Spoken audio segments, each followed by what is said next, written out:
Selamat datang teman-teman semua, kembali lagi di channel Sekte Novel. Sebelum kita lanjut ke chapter selanjutnya, silahkan tekan tombol subscribe dan tekan tombol lonceng agar kalian tidak ketinggalan info terupdate dari channel kami. Jika sudah, terima kasih. Mari kita lanjut ke chapter selanjutnya. Gaskan! Chung Myung acuh tak acuh. Tawaran Anda terdengar bagus, tapi pada akhirnya itu berarti Gunung Hua harus tunduk kepada Shaolin.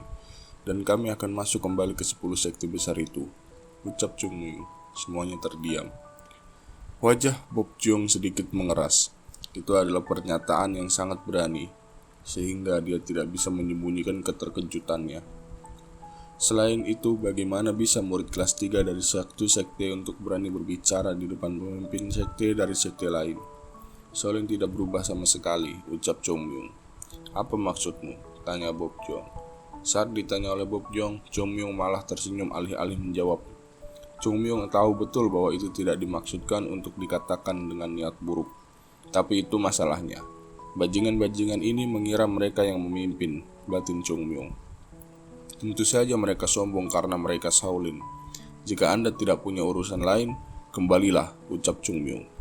Buddha Amitabha, aku mencoba untuk menahannya karena aku datang sebagai tamu. Tetapi itu bukan hal yang dapat dikatakan oleh murid kelas 3. Biksu ini sekarang sudah berkonsultasi dengan pemimpin sekte Anda, ucap Bob Jong. Itu tidak benar, ucap tetua sekte. Tetua sekte yang memotong kata-katanya. Bob Jong yang sedikit terkejut menatapnya. Dia tersenyum dengan wajah yang berbeda dari sebelumnya. Siapapun yang termasuk dalam Gunung Hua dapat mewakili Gunung Hua. Kehendak anak ini adalah keinginanku, dan itu juga kehendak Gunung Hua, ucap tetua sekte. Pemimpin sekte, ucap Bob Jong. Bob Jong terdiam sejenak, kemudian Chung Myung membuka mulutnya dengan dingin. Shaolin selalu memimpin Kang Ho 50 tahun yang lalu, dan 100 tahun yang lalu juga, ucap Chung Myung, menekankan kata 100 tahun. Ketika kata 100 tahun yang lalu keluar, wajah Bob Jong mengeras dingin. Jadi, apa yang dilakukan Shaolin ketika Gunung Hua hampir runtuh? Apakah Shaolin sudah berterima kasih kepada Gunung Hua atas jasanya 100 tahun yang lalu? Tanya Chung Myung. Amitabha, ucap Bob Jong. Energi berat mulai mengalir keluar dari tubuh Chung Myung. Satu-satunya orang yang dapat berbicara tentang harmoni adalah mereka yang dapat melakukan tugas mereka dan menunjukkan ketulusan mereka. Shaolin tidak pantas untuk itu. Ada rasa dingin di mata Chung Myung. Aku tidak tertarik pada harmoni yang hanya di mulut saja. Gunung Hua tidak membutuhkan pengalaman yang sama. Diperalat sesuka kalian dan kemudian dibuang setelah mereka selesai menggunakan kami, ucap Chung Myung. Ekspresi Bob Jong menatap Chung Myung tampak benar-benar kosong. Apakah itu berarti Gunung Hua tidak peduli dengan dunia? Tanya Bob Jong. Ya, balas Chung Myung. Apa? Ucap Bob Jong tergagap. Gunung Hua sudah mengorbankan segalanya untuk menyelamatkan dunia. Lalu apa yang di dunia lakukan? Anda pasti berpikir bahwa jika kalian memberikan umpan yang cocok, kami akan mengikuti kalian seperti anjing yang baik. Aku ingin mengatakan bahwa Anda terlalu naif, ucap Chung Myung. Apakah Anda tahu apa yang terjadi pada sekte yang tidak bisa mencapai 10 sekte besar? Ucap Chung Myung. Mereka akan diserang, ucap Chung Myung. Chung Myung tersenyum. Tapi bagaimanakah? Apakah ada sekte yang mencoba menghentikan sekte ujung selatan ketika mereka menginjak-injak dan memukuli Gunung Hua? Ucap Chung Myung. Itu, ucap Bob Jong. Tolong sadari itu, ucap Chung Myung. Kemudian dia mengeraskan mulutnya dengan dingin dan membuka mulutnya. Ketika Gunung Hua jauh, 10 sekte besar tidak membantu apa-apa. Ketika Gunung Hua mendapatkan kembali kekuatannya, 10 sekte besar tidak melakukan apapun untuk membantu kami. Jadi kami tidak membutuhkan bantuan dari 10 sekte besar. Ketika Gunung Hua memerintah dunia lagi, ucap Chung Myung. Semuanya terdiam. Jika menurutmu Gunung Hua mungkin tergoda dengan nama 10 sekte besar, aku akan mengatakan itu salah paham. Gunung Hua hanyalah Gunung Hua, itu sudah cukup, ucap Chung Myung. Matanya yang dingin dan transparan menekap Bob Jong. Bocah ini, batin Bob Jong. Dia telah mendengar begitu banyak hal ini. Berkat Gunung Hua, Kang Ho bisa bertahan, batin Chung Myung. Gunung Hua sudah menyelamatkan nyawa banyak orang, batin Chung Myung. Semangat. Ya, semangat. Apa yang terjadi dengan Gunung Hua karena semangat sialan itu? Saat Sahyong dan Sajil yang meninggal di puncak gunung 100.000, orang-orang seperti anjing ini tetap utuh dan meninggalkan harapan untuk masa depan.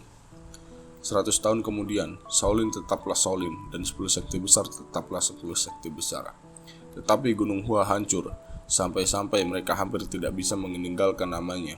Tapi apa? Dia berani mengatakan harmoni. Tangan Chung Myung gemetar. Jika dia memikirkannya lagi, dia ingin segera melompat ke arah Bob Jung dan merobek moncong pintar itu. 100 tahun kemudian, mereka masih percaya bahwa mereka dapat menggunakan Gunung Hua sesuka hati.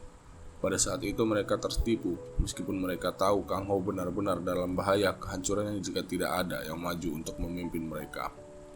Bahkan jika pengorbanannya besar, bahkan jika efeknya sangat besar, Gunung Hua tetap berpikir bahwa Kang Ho 100 kali lebih baik daripada didominasi oleh sekte iblis. Sebagai balasannya, leluhur Gunung Hua tidak dapat mengangkat kepala mereka di depan murid. Dan para bajingan yang melakukan kemunafikan itu masih menjalani kehidupan dengan baik. Balasan surga, karma, kausalitas, omong kosong. Surga tidak membantu apa-apa. Manusialah yang harus menciptakan sebab dan akibat, dan juga manusialah yang harus menghukum manusia berdosa. Chung Myung tidak menunggu pembalasan surga. Jika ada orang yang telah berbuat dosa terhadap Gunung Hua, Chung Myung akan menghukum mereka sendiri. Dan jika ada seseorang yang telah membantunya, dia akan membalasnya sendiri. Jika surga tidak melakukannya, dia yang akan melakukannya dengan tangannya. Begitulah cara Chung Myung melindungi Gunung Hua. Apakah kau tahu apa yang akan terjadi karena kata-katamu sekarang? Ucap Bob Jong. Apakah Anda mengancamku? Ucap Chung Myung. Bob Jong menghela napas dalam-dalam. Wajahnya tampak lelah pada pandangan pertama. Kau memperlakukan kami begini setelah kami datang dengan niat baik, ucap Bob Jong. Niat baik, balas Chung Myung. Chung Myung tersenyum. Bang Jang, ucap Chung Myung. Semuanya terdiam. Suara Chung Myung menggeram, itu seperti serigala yang terluka. Jika Anda ingin mendiskusikan sedikit pun niat baik, kamu seharusnya meminta maaf daripada membuat penawaran, ucap Chung Myung. Memang tidak adil, karena ini adalah kesalahan para leluhur Shaolin dan bukan salah Bang Jang. Tapi jika ini tidak adil, bukankah Anda harus melepaskan apa yang Anda nikmati sekarang atas nama Shaolin? Apakah memang cara Shaolin untuk menikmati manfaat yang didapatkan dari apa yang mereka lakukan sebelumnya tanpa memikirkan kesalahan yang sebelumnya dibuat? Ucap Chung Myung. Jenggot Bob Jong bergetar. Bukannya dia tidak memikirkannya, tapi dia pikir hal ini tidak akan diungkit. Menunjuk kesalahan juga merupakan sesuatu yang dapat dilakukan oleh orang yang berkuasa. Dia tidak berpikir Gunung Hua memiliki kekuatan untuk menghadapi Shaolin. Tapi pemuda tahu itu menunjukkan giginya padanya, gigi tajam yang menakutkan. Kembalilah Bang Jang. Semuanya terdiam. Gunung Hua tidak berniat bergabung dengan tatanan dari organisasi Shaolin. Gunung Hua akan membentuk tatanan untuk Gunung Hua, ucap Chung Myung. Gunung Hua tidak memiliki kekuatan untuk itu, ucap Bob Jong. Kau akan melihatnya nanti, ucap Chung Myung. Wajah Chung Myung kembali seperti biasanya. Dia menatap Hyeon yang duduk di sebelah Bob Jong dan berkata, dan besok akan menjadi tempat untuk membuktikannya, ucap Chung Myung. Wajah Bob Jong yang tadinya gemetar sedikit memanas. Dia menoleh dan menatap tetua sekte. Apakah ucapan arogan anak ini benar-benar dalam posisi Gunung Hua?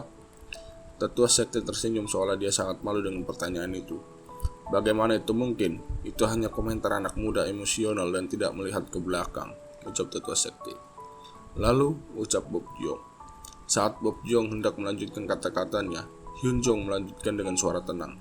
Tapi, apakah ada yang salah dengan kata anak muda ini? Ucap tetua sekte. Semuanya terdiam. Kata-kata lembut itu membuat Bob Jong terdiam. Tentu saja aku ingin menghentikannya. Apakah ada alasan aku tidak ingin melakukan apa yang Bang Jang inginkan? Ketika ada begitu banyak keuntungan dan manfaat hanya dengan menundukkan kepala dan berpura-pura polos, ucap tetua sekte. Tetua sekte tersenyum cerah. Tapi, Bang Jang sama sepertimu, pemimpin sekte Shaolin. Aku juga pemimpin sekte Gunung Hua. Bisakah kau menjadi pemimpin sekte Gunung Hua dan menyuruh murid muda itu untuk menutup apa yang benar dan hanya menerima manfaatnya? Ucap tetua sekte. Terdiam. Gunung Hua hanyalah Gunung Hua. Apakah kita bergabung dengan 10 sekte besar atau tidak? Gunung Hua hanyalah Gunung Hua. Apa yang begitu penting tentang pertempuran semacam itu? Gunung Hua hanya menuruni jalur Gunung Hua, ucap tetua sekte. Bob Jong dengan lembut menutup matanya yang gemetar. Dia tidak bisa berkomunikasi dengan mereka. Aku tidak menyangka mereka begitu keras kepala, batin Bob Jong. Setidaknya dia pikir mereka tahu keadaan dunia, tetapi malah mereka menendang tangan Shaolin karena obsesi dengan kebencian masa lalu yang kecil. Aku mengerti apa yang dimaksud tetua sekte. Bob Jong berdiri tanpa penyesalan lebih lanjut. Kemudian Hyeon yang telah mendengarkan percakapan mereka diam-diam berdiri. Bob Jong berbalik dan berkata, "Tidak perlu menyuruh kami pergi. Kami akan berjalan menggunakan kesempatan untuk berbicara lagi setelah final selesai," ucap Bob Jong. Dan dia berjalan keluar kamar. Tapi tidak seperti Bob Jong, Hyeon menatap Chung Myung tanpa bergerak. Chung Myung mengangkat kepalanya dan menatap tatapan itu. "Apa?" ucap Chung Myung. "Siju," ucap Hyeon. Hyeon yang akhirnya membuka mulutnya dengan tenang terlihat agak dingin. Hyeon mengambil posisi setengah telapak tangan. Dibutuhkan kesopanan dan pertimbangan untuk menyampaikan kata-kata. "Siju sudah berlaku kasar beberapa waktu lalu," ucap Hyeon. "Jadi," ucap Chung Myung, "dikatakan bahwa kekerasan berasal dari kesombongan. Jadi aku akan mencoba sedikit menekan kesombongan Siju besok," ucap Hyeon. "Hah?" sentak Chung Myung. "Apakah ini provokasi untuk menghajarku seperti anjing besok?" batin Chung Myung. Chung Myung menatap Hyeon seperti itu. Kemarahan yang tak terbentahkan terungkap di wajah Hyeon yang selalu menunduk malu-malu. Bahkan ada permusuhan yang jelas di matanya. Seperti yang dilakukan Gunung Hua untuk Chung Myung, Shaolin seharusnya menjadi tempat terpenting bagi Hyeon. Tapi karena Shaolin Bangjang yang berharga dipermalukan oleh murid kelas 3 Gunung Hua, mudah untuk menebak bagaimana perasaan Hyeon. Chung Myung tersenyum. "Cobalah jika kau mampu," ucap Chung Myung. "Amitabha," balas Hyeon. Hyeon meneriakkan nama Buddha dengan nada yang kuat dan menggigit bibirnya. Kemudian dia berbalik. "Sebaiknya kau bersiap," ucap Hyeon. Di akhir kalimat, Hyeon yang hendak meninggalkan ruangan dipanggil dengan suara dingin oleh Chung Myung. "Hei biksu," ucap Chung Myung. Kemudian Hyeon melihat ke belakang. "Lebih baik kau ingat." "Apa?" ucap Hyeon. "Kau mengatakan bahwa kau akan menekan kesombonganku besok," imbuh Chung Myung. Keduanya terdiam. "Aku pastikan akan benar-benar mengembalikan perkataanmu itu besok. Sungguh," kata Chung Myung serius. Chung Myung menggaruk kepalanya sambil menatap wajah tetua sekte. "Tetua sekte, aku," ucap Chung Myung. "Tidak apa-apa," belas tetua sekte. "Tidak, ini, aku sudah," ucap Chung Myung. "Bukankah aku bilang itu baik-baik saja," ucap tetua sekte.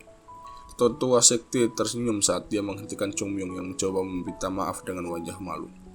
"Chung Myung panggil tetua sekte." "Ya, tetua sekte," sahut Chung Myung. "Aku merasakan semua keputusasaan ketika aku melihat kejatuhan Gunung Hua. Apakah kau tahu apa itu?" tanya tetua sekte. "Aku tidak tahu," balas Chung Myung. "Kau harus memiliki kekuatan untuk melaksanakan kehendakmu. Kehendak tanpa kekuatan tidak ada artinya," ucap tetua sekte. Chung Myung mengangguk tanpa suara. Tetua sekte bertanya dengan serius, "Bisakah kau membuktikan kekuatanmu? Bisakah kau membuat maksud kita diketahui semua orang di dunia dan melaksanakannya?" ucap tetua sekte. Chung Myung mengangkat sudut mulutnya. "Itu keahlianku," ucap Chung Myung. "Itu adalah wajah penuh percaya diri." Tetua sekte tersenyum pelan. "Ya, itu sudah cukup. Mari kita tunjukkan pada mereka Gunung Hua tidak membutuhkan bantuan siapapun lagi," ucap tetua sekte. "Ya," seru Chung Myung. Melihat Chung Myung menganggukkan kepalanya dengan kuat, Hyun Jong dengan lembut menutup matanya. "Chung Myung batin tetua sekte. Dari mana datangnya kesedihan anak ini? Dari mana lagi kemarahan anak ini? Semakin dia tahu, semakin dia tidak mengerti. Kau akan memberitahuku suatu hari nanti," gumam ketua sekte.